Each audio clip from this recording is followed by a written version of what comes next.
जय श्री राम मित्रों, कैसे हो आप सभी। आशा करता हूँ हनुमान जी की कृपा सदा आप लोगों पर बनी रहे। मित्रों, आज मैं आप लोगों के लिए हनुमान जी के चमत्कार की एक और सच्ची घटना लेकर आया हूँ। यकीन मानिए, जिसे सुनकर आपके रोंगटे खड़े हो जाएंगे। यदि आप हमारे चैनल पर नए हैं तो चैनल को सब्सक्राइब करें, कमेंट में जय श्री राम लिखना ना भूलें और वीडियो को ज्यादा से ज्यादा शेयर करें ताकि आने वाले नई युवा पीढ़ी को हनुमान जी के चमत्कार के बारे में पता चल सके। हमारे एक परिचय के बुजुर्ग बाबा थे जिनकी उम्र 92 वर्ष थी। उन्होंने एक दिन यह भूत की कहानी सुनाई थी। मैं उनके साथ बैठा उनसे बातचीत कर रहा था। तभी हमारी बातचीत का मुद्दा अचानक भूत प्रेत में बदल गया और भूत प्रेत से संबंधित बातचीत चालू हो गई। उन्होंने एक किस्सा सुनाया। यह किस्सा काफी पुराना है। उस समय नए बस स्टैंड की जगह चूना का भट्टा हुआ करता था। एक बार बाबा जी जब वे अधेड़ उम्र में थे और उनकी उम्र 38 वर्ष थी, किसी काम से चूना भट्टा में रात को 2 बजे एक बस का इंतजार कर रहे थे। उनका एक परिचित बनारस से आ रहा था तो उसे ही लेने को चूना भट्टा आए हुए थे। बस अभी आई नहीं थी और बाबा जी अकेले ही उन्हें लेने आ गए थे। यहाँ आने पर उन्होंने महसूस किया कि यहाँ पर एकदम सन्नाटा था। काफी देर में 1 या 2 गाड़ियां ही निकल रही थी। बाबा जी ने आगे बताया कि अचानक उन्हें ठंड महसूस होने लगी। पास में ही एक बरगद का विशाल वृक्ष था। उसकी पत्तियां तेज तेज से हिलने लगी।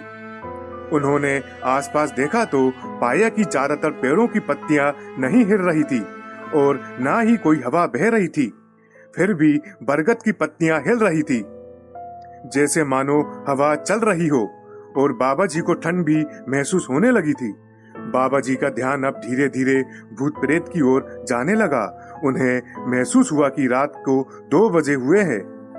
उन्हें महसूस हुआ कि रात को 2 बजे है और चूना भट्टा में एक सरकटा भूत बहुत विख्यात है जो यहाँ से आने जाने वालों को बहुत परेशान करता है।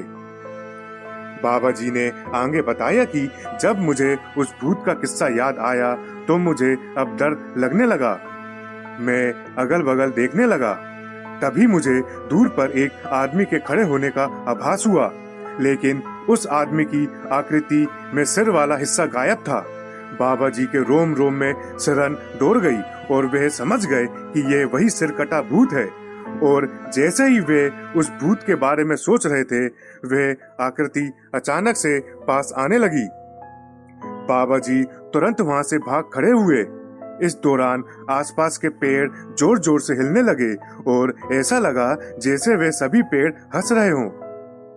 यह देख बाबा जी पूरी ताकत से भागने लगे, पर वो जितना भागने का प्रयास करते लेकिन वे बहुत तेज नहीं भाग पा रहे थे और वह सिर कटा भूत लगातार पास आता जा रहा था। तभी एक बस आई और बाबा जी के सामने ही रुक गई। उस बस से बाबा जी का परिचित भी उतरा। परिचित को देखकर बाबा जी को राहत मिली। उन्होंने पलटकर सिर कटे भूत की ओर देखा तो अब वह वहां पर नहीं था। बस में हनुमान जी की तस्वीर थी, शायद इसलिए वे वहां से गायब हो गया था। उन्होंने गौर से देखा तो उनके परिचित के गले में भी हनुमान जी का लॉकेट टंगा हुआ था। बाबा जी और उनका परिचित अब घर की ओर जाने लगे। इस दौरान उन्हें किसी भी प्रकार की कोई दिक्कत नहीं हुई। बाबा जी समझ गए कि यह सब हनुमान जी की कृपा से हुआ है। अगर हनुमान जी ना होते तो आज निश्चित वह सिर कटा भूत मेरे प्राण ले लेता।